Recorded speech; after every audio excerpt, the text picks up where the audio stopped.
மாச கடைசி ஆனாலே சமாளிக்கவே முடியல. எப்படா சம்பளம் வரும்னு வெயிட் பண்ணிட்டே இருக்கிற மாதிரி இருக்கு. உன்ன மாதிரியே தான் இங்க ஒரு இயக்குனர் வந்து எப்படா சம்பளம் தருவாங்க, எப்படா சம்பள பாக்கி வரும் அப்படின்னு சொல்லிட்டு ரொம்ப வருஷமா வெயிட் பண்ணி பார்த்துருக்காங்க. கடைசி வரைக்கும் அந்த பாக்கியை கொடுக்கவே இல்லை அப்படின்றதால இப்போ வந்து சென்னை உயர்நீதிமன்றத்தில் ஒரு வழக்கு தொடர்ந்துட்டாங்க.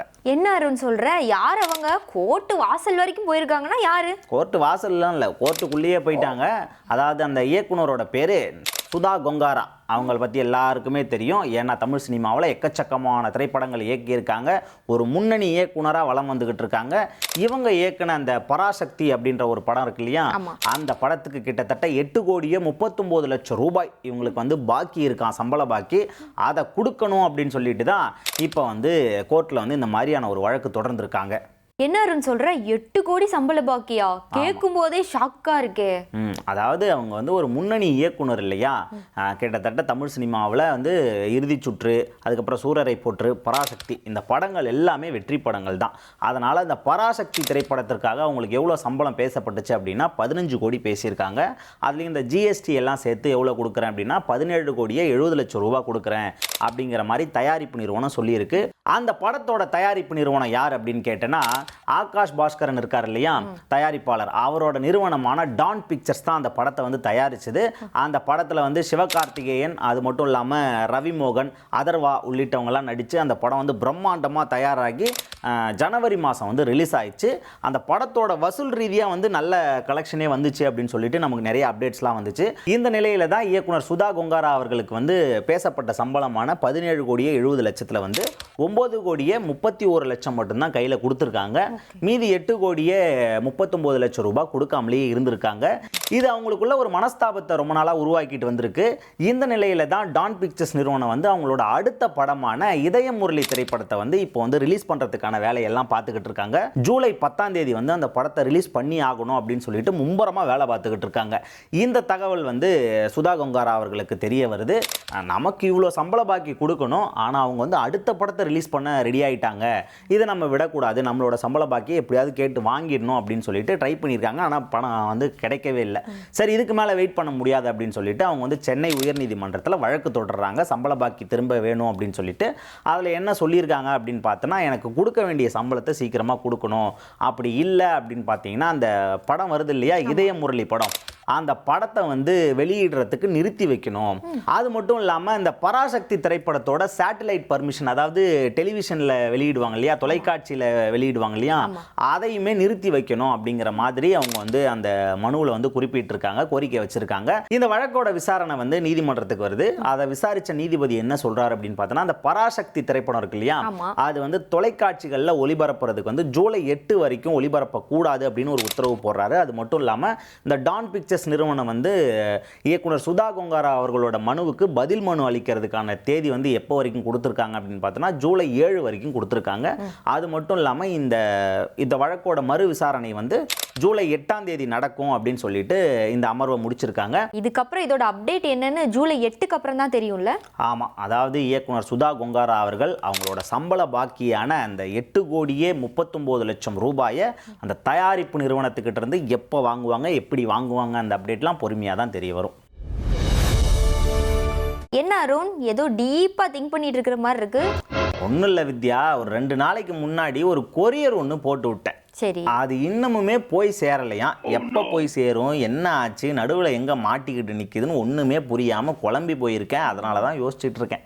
வெறும் 2 நாள் தான் ஆகுது, அதுக்கு நீ இவ்வளவு யோசிச்சுக்கிட்டு இருக்க. ஆனா இங்கே ஒரு இடத்துல வந்து கிட்டத்தட்ட 1.5 வருஷமா அந்த ஊர்ல இருக்கக்கூடிய யாருக்குமே எந்த ஒரு போஸ்ட், லெட்டரு, கொரியர்னு எதுவுமே போய் சேரலையாம். என் கதையை விட பெரிய கதையா இருக்கும் போலியே. எந்த ஊர்ல அது?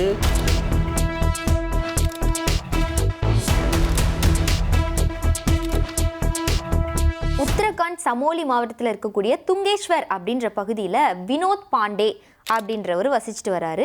இவருக்கு ஒரு பொண்ணு இருக்கு. அந்த பொண்ணுக்கு வந்துட்டு ஆதார் கார்டு எடுக்கணும்னு சொல்லிட்டு அந்த ஆஃபீஸ்க்கு போயிருக்காங்க. ஆதார் கார்டும் எல்லாமே அப்ளை பண்ணி முடிச்சாச்சு. அவங்க அங்க இருக்கிறவங்க என்ன சொல்லியிருக்காங்கன்னா, நீங்க ப்ராசஸ்லாம் முடிஞ்சிருச்சு, உங்க வீட்டுக்கே வந்து ஆதார் கார்டை நாங்க போஸ்ட் மூலியமா அனுப்பி வச்சிருவோம் அப்படின்னு சொல்லியிருந்திருக்காங்க. இவரும் இன்னைக்கு வரும் நாளைக்கு வரும்னு வெயிட் பண்ணிட்டே இருந்திருக்காரு. ஆதார் கார்டை ஒரு கையில வந்து சேரவே இல்லை. உடனே ஒரு நாள் சும்மா ரோட்ல நடந்து போயிட்டு இருந்திருக்காரு. கீழே பாக்குறாரு, அவங்க பொண்ணோட ஆதார் கார்டு கிடக்குது. இவருக்கு பார்த்தோன்னா ஷாக் ஆயிடுச்சு. என்னடா வீட்டுக்கு வரல ரோட்ல கிடக்குது அப்படின்னு நினைச்சிட்டு இவரு ஷாக் ஆயிட்டு அந்த போஸ்ட்மேன் இருப்பார் இல்லையா, அங்க இருக்கக்கூடியவர், அவர்கிட்ட போய் கேக்குறாரு. துங்கேஸ்வர் பகுதியில் இருக்கக்கூடிய போஸ்ட்மேன் வீட்டுல போய் கேக்குறாரு, இந்த மாதிரி ஆதார் கார்டு வந்து என்னோட வீட்டுக்கு கொரியர்ல அனுப்பிச்சு விட்டுருவேன்னு சொன்னாங்க, ஆனா வரல, ரோட்ல இருக்குது, நீங்க தானே போஸ்ட் எடுத்துட்டு வருவீங்க, உங்களுக்கு தெரியாம இருக்காது, எப்படி இது ரோட்ல வந்துச்சுன்னு கேக்குறாரு. அவர் வந்து அதுக்கு சரியான பதிலே சொல்லல. உடனே வினோத் பாண்டே வந்து பக்கத்துல இருக்கிறவங்களோட அக்கம் பக்கத்தினர்கிட்டயே இந்த விஷயத்த சொல்றாங்க, இந்த மாதிரி ஆதார் கார்டு கீழே இருந்தது அப்படின்னு விஷயத்த. ஸோ அவங்களும் என்ன சொல்றாங்கன்னா, எங்களுக்குமே நிறைய டாக்குமெண்ட்ஸ்லாம் வந்து போஸ்ட் மூலியமா அனுப்பிச்சு விடுறேன்னு சொன்னாங்க, அதுவுமே எங்களை வந்து சேரவே இல்லை, வாங்க எல்லாரும் ஒன்று சேர்ந்து போய் அவர்கிட்ட கேட்கலாம் அப்படின்னு சொல்லி ஊரோட போய் கேட்குறாங்க. ஆனா அவர் சொல்ற பதில் வந்து எதுவுமே ரீசனபிளா இல்லை, அதிருப்தி அளிக்குது அங்க இருக்கக்கூடிய மக்களுக்குலாம். உடனே அவங்க என்ன பண்ணிட்டாங்கன்னா, வீட்டில் போய் செக் பண்ணி பார்த்துடலான்னு சொல்லிட்டு வீட்டுக்குள்ள போயிட்டாங்க. ஊர் மக்கள் எல்லாரும் சேர்ந்து போய் வீட்டுல போய் பார்த்தா மூட்டை மூட்டையா எக்கச்சக்கமான போஸ்ட் லெட்டரு, இந்த கடிதங்கள், அப்புறம் இந்த டாக்குமெண்ட்ஸ்லாம் அனுப்பிச்சு விட்டுருப்பாங்க இல்லையா, அது எல்லாமே அவ்வளோ கொட்டி கடந்திருக்கு. இவங்க எல்லாம் பார்த்துட்டு பயங்கரமா கொதிச்சு போயிட்டாங்க. எடுத்து பார்க்கும்போது Aadhaar card, pan card, ration card, இந்த மாதிரியான கவர்மெண்ட் சம்பந்தப்பட்ட டாக்குமெண்ட்ஸ்லாம் இருந்திருக்கு. அப்போ அந்த ஊர் பொதுமக்கள் எல்லாருமே வந்து, இத்தனை வருஷமா, அதாவது 1.5 வருஷமா நீங்க வந்து எங்களுக்கு வந்த தபால் எல்லாம் எதுக்கு எங்க கிட்ட கொடுக்கல, என்ன காரணம் அப்படின்னு சொல்லி அந்த தபால்காரர்கிட்ட கேட்குறாங்க. அவங்க வந்து எந்த ஒரு பதிலுமே சொல்லாம இருக்காரு. இதனால கடுப்பான அந்த ஊர் மக்கள் எல்லாருமே வந்து இதுக்கு துறை ரீதியா வந்து சம்பந்தப்பட்ட நபர் மேல நடவடிக்கை எடுக்கணும், உயர்மட்ட விசாரணை நடத்தணும் அப்படின்னு சொல்லி போலீஸ் ஸ்டேஷன்ல போய் கம்ப்ளைண்ட் கொடுத்திருக்காங்க. இப்போ 1.5 வருஷமா இந்த ஊர் மக்களுக்கு எவ்வளோ போஸ்ட் வந்திருக்கும், எவ்வளோ முக்கியமான தபால்கள்லாம் வந்திருக்கும், எதையுமே கொடுக்காம இப்படி ஒரு போஸ்ட்மேன் வந்து ஏமாத்திட்டார், எல்லாரையும் பழி வாங்கி வச்சிருக்காரு. எதுக்காக இப்படி பண்ணாரு அப்படிங்கறது மட்டும் இப்ப தெரியல இல்லையா? ஆமா அருண், தெரிஞ்ச உடனே நம்ம வந்து அப்டேட் பண்ணிடலாம். வித்யா, செந்தில் அவர்களோட ஒரு காமெடி இருக்கும். அதாவது மலையை தூக்குறேன் அப்படின்னு சொல்லிட்டு ஊர் மக்கள் எல்லாம் கூப்பிட்டு வச்சு ஷோ காமிச்சிட்டு இருப்பாரு. பார்த்திருக்கேன். அதுல வந்து கடைசியில வந்து எல்லாம் என்னப்பா மலையை தூக்கல அப்படின்னு கேட்டவுடனே, நீங்க தூக்கி வைங்க நான் தூக்குறேன் அப்படின்னு சொல்லிட்டு ஒரு பல்பு கொடுத்துருப்பார். பார்த்திருக்கேன். அதே மாதிரி தான் இங்க ஒரு சாமியார் என்ன பண்ணியிருக்காரு அப்படின்னு பார்த்தோன்னா, நான் வந்து எனக்கு பெரிய சக்தி இருக்கு, கடவுள் எனக்குள்ள பூந்துட்டாரு, அதனால நான் பறக்கிற சக்தி எனக்கு வந்துருச்சு அப்படின்னு சொல்லிட்டு ஊர் மக்கள் எல்லாரையும் ஒண்ணு கூட்டி வச்சுட்டு மலையிலிருந்து குதிச்சிருக்காரு பறக்கிறதுக்காக. பறந்தாரா? பறக்கல, அவரோட உயிர் தான் பிரிஞ்சது. ஒரு விபரீத செயலை செஞ்சு இப்ப கடைசியில அவர் இறந்து போயிருக்காரு. என்ன அருண், இந்த காலத்துல கூடவா இப்படி இருப்பாங்க? சரி, அவர் எந்த ஊர் சேர்ந்தவர், அதை பத்தி டீட்டெயிலா சொல்றியா? இந்தா சொல்லிடலாம்.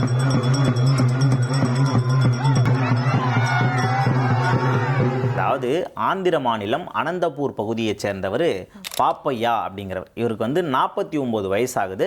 இவர் வந்து என்னென்னா, அவங்களோட பரம்பரையே அந்த ஊரில் இருக்கக்கூடிய மல்லையா அப்படிங்கிற ஒரு கோவிலில் அவங்க வந்து பூசாரியாக வேலை செஞ்சுக்கிட்டு இருந்திருக்காங்க.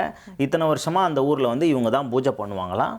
வழி வழியாக பண்ணிக்கிட்டு வந்துட்டு இருக்கும்போது கொஞ்ச நாளாகவே இவர் அந்த ஊர் மக்கள்கிட்ட ஒரு விஷயத்தை சொல்லிக்கிட்டு இருந்திருக்காரு. என்ன சொன்னாரு? எனக்கு வந்து சாமியோட அருள் கிடைச்சிருச்சு, எனக்கு இந்த குலதெய்வத்தோட அருள் கிடைச்சிருச்சு, எனக்கு ஒரு சக்தி உள்ள இருக்கிற மாதிரி நான் ஃபீல் பண்ணுறேன், ஒரு தெய்வ கலை எனக்குள்ளே வந்துருச்சு அப்படின்னு ஒவ்வொருத்தர்கிட்டையும் ஒவ்வொன்று சொல்லியிருக்காரு.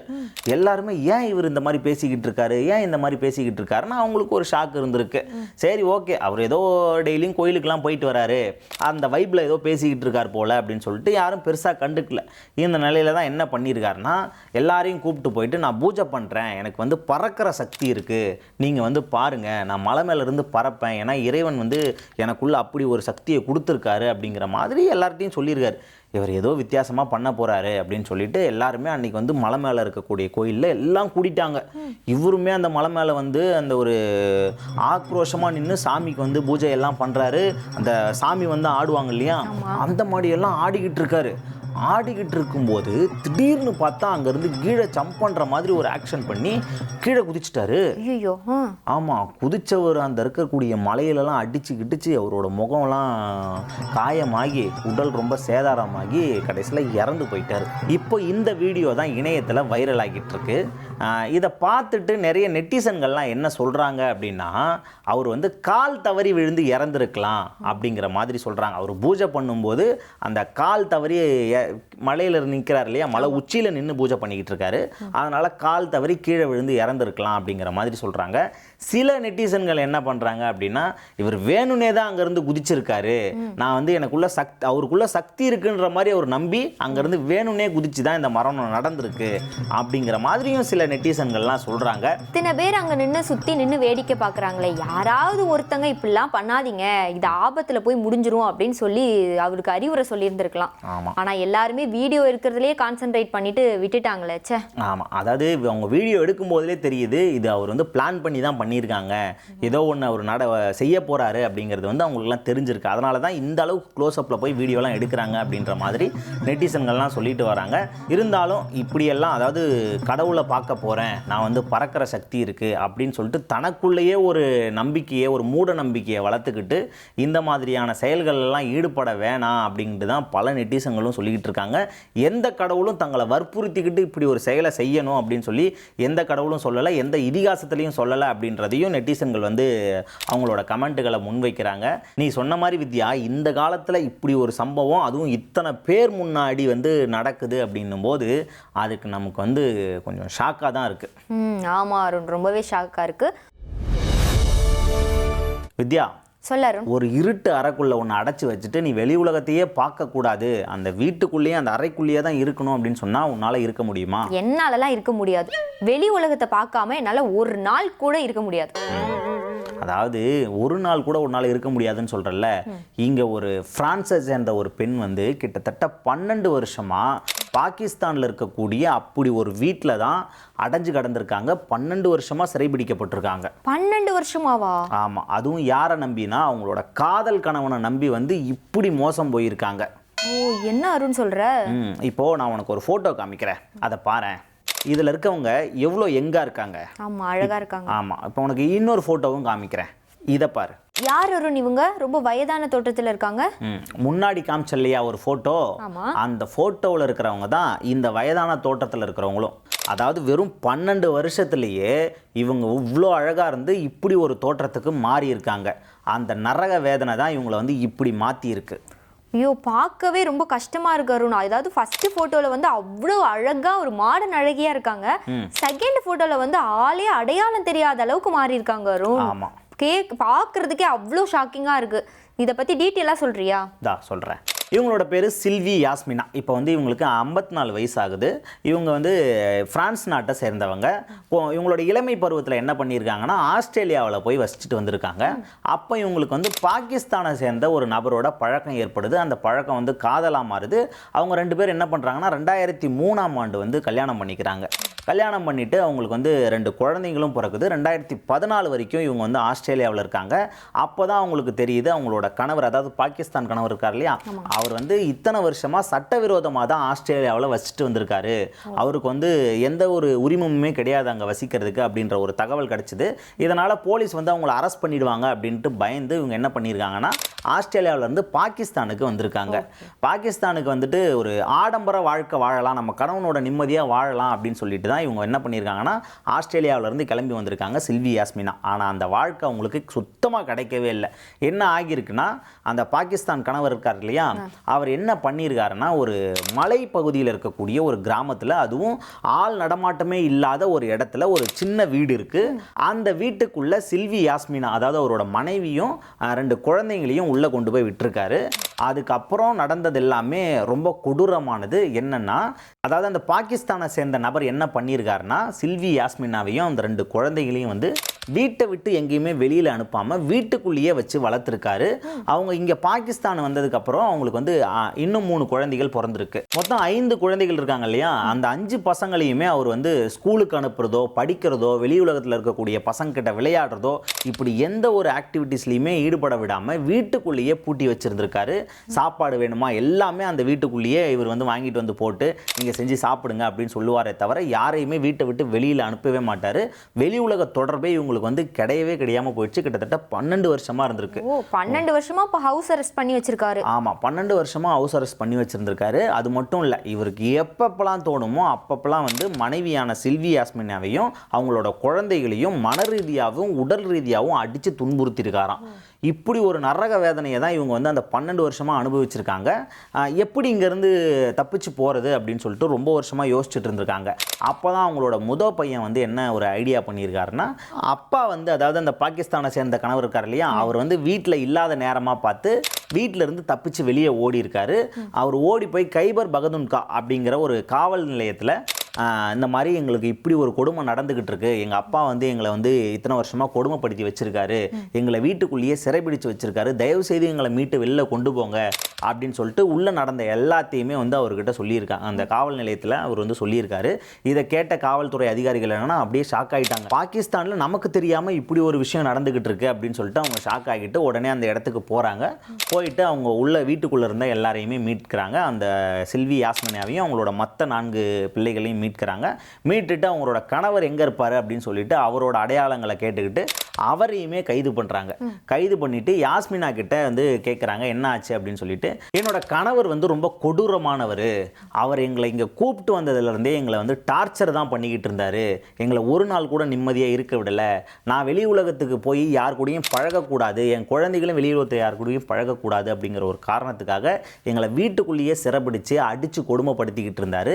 இந்த நரகத்தினால என் பிள்ளைகளோட படிப்புமே கெட்டு போச்சு, படிப்புமே பாதிக்கப்பட்டுருச்சு, என் வாழ்க்கை தான் பாழாகிடுச்சு, என் பிள்ளைகளோட வாழ்க்கையும் பாழாகக்கூடாது அப்படிங்கிறதுக்காக தான் இந்த விஷயத்தை நாங்கள் வந்து வெளியில் சொல்லணும்னு நினச்சோம், அங்கேருந்து தப்பிக்கணும்னு நினச்சோம் அப்படின்னு சொல்லிட்டு அவங்க வந்து வாக்குமூலம் கொடுத்துருக்காங்க.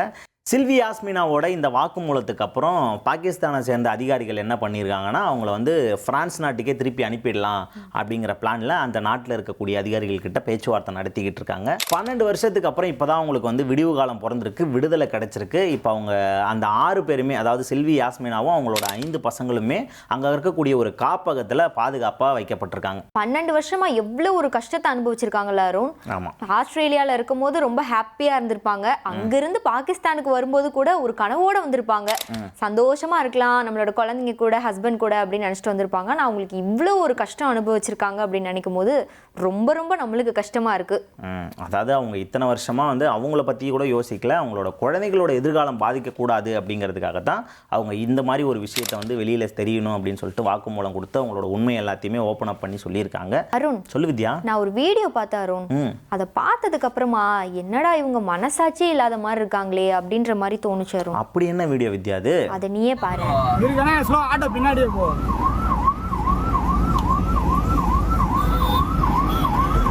வித்யா, நான் கூட இந்த வீடியோவை பார்த்தேன். என்ன ஒரு மனசாட்சியே இல்லாமல் இப்படி வந்து ஒரு இறக்க குணம் இல்லாமல் இந்த அளவுக்கு வண்டியை ஓட்டிக்கிட்டு போகிறாங்க. அதுவும் பொதுமக்களுக்கு இடையூறு ஏற்படுத்துகிற வகையில் போலீஸார் வச்சுருக்கக்கூடிய அந்த தடுப்பு பேரிகார்டை இழுத்துட்டு போய் இப்படி அட்ராசிட்டி பண்ணிக்கிட்டு இருக்காங்களே. ஆமாம் அருண், இந்த சம்பவம் எங்கே நடந்துச்சுன்னா அருண், சென்னையில் இருக்கக்கூடிய பல்லாவரம் டு துரைப்பாக்கம் போகிற வழியில் ரேடியல் சாலைன்னு ஒன்று இருக்குது, அங்கே பக்கத்தில் இருக்கக்கூடிய கீழ்கட்டளை அப்படின்ற பகுதியில் தான் இது நடந்துச்சு அருண். அதாவது நைட் டைமில் வந்து ஆம்புலன்ஸ்க்கு வழி விடாமல் அங்கே அந்த ஆட்டோவில் இருக்கக்கூடிய இளைஞர்கள் வந்துட்டு அந்த ரோட்டில் பிளாஸ்டிக் பேரிகார்டு ஒன்று வச்சுருக்காங்க, அதை வந்து அப்படியே தரன்னு இழுத்துட்டு போகிறாங்க. இதனால அங்கே வரக்கூடிய அந்த சாலையில் வரக்கூடிய பொதுமக்களுக்கு வந்து பயங்கரமான ஒரு இடையூறை ஏற்படுத்தியிருக்காங்க. ஒரு வேளை பைக்கோ காரோ வந்து அவங்க போகிற அந்த ஆட்டோக்கு முன்னாடி வந்திருந்தா என்ன ஆயிருக்கும் பாரு. இதுல முக்கியமான விஷயம் என்னன்னா, அவங்க வந்து ஆம்புலன்ஸ்க்கு வழி விடாம போறாங்க. அந்த ஆம்புலன்ஸ்ல இருக்கக்கூடிய ஹாரன் சத்தம் வந்து நம்மளுக்கே பயங்கரமா கேக்குது, அவங்களுக்கு ரொம்பவே தெளிவா கேட்டிருக்கும். அதை கூட பொருட்படுத்தாம அங்க இருக்கக்கூடிய அந்த பிளாஸ்டிக் பேரிகார்டை வந்து அப்படியே இழுத்துக்கிட்டே அப்படி மறிச்சுட்டே அவங்க போறாங்க அருண். இந்த வீடியோ தான் இப்ப சோஷியல் மீடியால வந்து பயங்கரமா வைரல் ஆயிட்டு இருக்கு அருண். கண்டிப்பா இந்த அது இப்போதான் சமீபத்தில் ஒரு சம்பவம் நடந்துச்சு. என்னன்னா, அந்த அடையாறு பகுதிகளில் வந்து வாலிபர்கள் எல்லாமே பைக்கில் வந்து சாகசம் பண்ணுறது, அராஜகம் பண்ணுறது, வீலிங் பண்ணுறது, அங்கே இருக்கக்கூடிய இரும்பு பேரிகார்டை இழுத்துட்டு போய் அதில் நெருப்பு தீப்பொறியை வர வச்சு வித்த காட்டுறது அப்படிங்கிற மாதிரி செயலில் ஈடுபட்டாங்க. அந்த செயலில் ஈடுபட்ட கிட்டத்தட்ட 6 நபர்களை வந்து 6 இளைஞர்களை போலீஸார் வந்து கைது பண்ணாங்க. அந்த சம்பவம் அடங்குறதுக்குள்ளே அடுத்த நாள் இப்படி ஒரு இன்சிடென்ட் நடந்திருக்கு அப்படின்னும் போது இது வந்து நமக்கு ரொம்ப ஷாக்கிங்காக தான் இருக்குது. ரோட்டில் பயணிக்கக்கூடிய பொதுமக்கள் வந்து எப்படி இயல்பாக பயணிப்பாங்க, ஒழுங்காக ட்ராவல் பண்ண முடியுமா நம்மளால் அப்படிங்கிறதுக்கு இது ஒரு கேள்விக்குறியாக அமைஞ்சிருக்கு. போலீசார் வந்து தீவிரமா விசாரணை பண்ணியிருக்காங்க. அதாவது அந்த சம்பவ இடத்துல இருந்த சிசிடிவி கேமராவை வந்து ஆய்வு செஞ்சு பார்த்துருக்காங்க. அப்புறம் அந்த ஆட்டோவோட நம்பரும் வந்து தெரிஞ்சது இல்லையா, அந்த நம்பரை வச்சும் பார்க்கும்போது அந்த ஆட்டோ ஓட்டுனது திருவண்ணாமலை மாவட்டத்தை சேர்ந்த ராமு அப்படின்னு தெரிய வந்திருக்கு. இந்த ராமுக்கு வந்து 23 வயசு. இவர் வந்து இப்போ கீழ்கட்டையில தங்கி தண்ணி லாரி ஓட்டிட்டு வந்திருக்காரு. இப்போ வந்து ராமுவை கைது பண்ணி போலீசார் வந்து விசாரிச்சுட்டு வராங்க. இது போக ராமு கூட சேர்ந்து இந்த சம்பவத்தில் ஈடுபட்ட 2 வாலிபர்களையும் போலீசார் வந்து தீவிரமா தேடிட்டு வராங்க. அதனால மக்களே ரோட்ல போகும்போது கொஞ்சம் எச்சரிக்கையா போங்க அப்படிங்கிற தகவலை மட்டும் நாங்கள் சொல்லிக்கிறோம். இதோட கடைசி கிளம்புறோம். மீண்டும் உங்களை சந்திக்கும் முறை டாடா பாய் சொல்லிக்கிறது நான் உங்கள் அருண் பாண்டியன். நான் வித்யாகுமார்.